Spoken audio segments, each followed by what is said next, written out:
ng bayan, maasahan anumang panahon.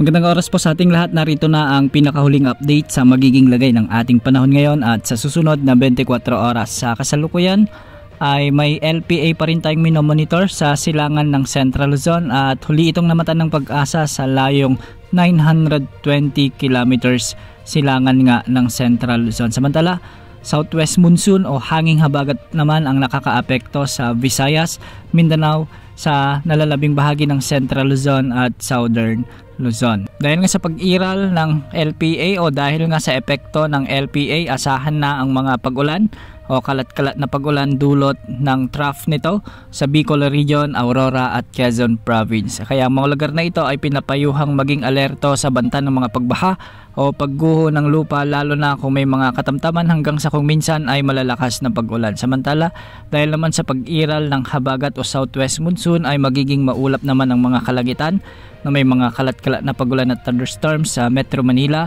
sa buong Visayas, sa buong Mindanao, kasama na ang Mimaropa, ang nalalabing bahagi ng Central Luzon at ang Calabarzon. Ang mga lugar ding ito ay posibleng makaranas ng mga katamtaman hanggang sa malalakas na pag-ulan, kaya posible pa rin ang banta ng mga flash floods o landslides. At para naman sa nalalabing bahagi ng Luzon ay magiging bahagyang maulap hanggang sa maulap ang mga kalangitan na may mga tsansa ng mga kalat-kalat na pag-ulan at thunderstorms dulot ng localized thunderstorms. Balikan natin ang update ukol sa LPA na ating minomonitor. Ayon sa mga ginagamit nating wind models ay posibleng lumakas ang LPA na ito habang nasa Philippine Sea sa mga susunod na araw at posible rin itong maging pangalawang bagyo sa loob ng ating area of responsibility at kung sakali nga ay tatawagin ito bilang bagyong Bising. Hindi man ito nakikitang tatama sa anumang bahagi ng ating kalupaan, ngunit lalakas ito at tutungo ng hilagang silangang direksyon.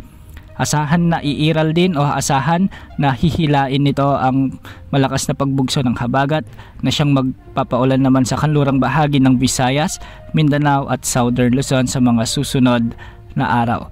Kaya habang matagal pa, maganda na sa mga lugar na posibleng magkaroon ng malawakang epekto ang mga pag-ulan dulot ng habagat na hihilain ng potensyal na si Bagyong Bising. Bukas asahan pa rin ang pag-iral ng habagat sa malaking bahagi ng ating bansa at may mga kalat-kalat na pag-ulan pa rin lalo na sa hapon at gabi dulot ng mga localized thunderstorms. Yan ang update sa lagay ng panahon. Ito po ang weather update ng bayan, maasahan anumang panahon.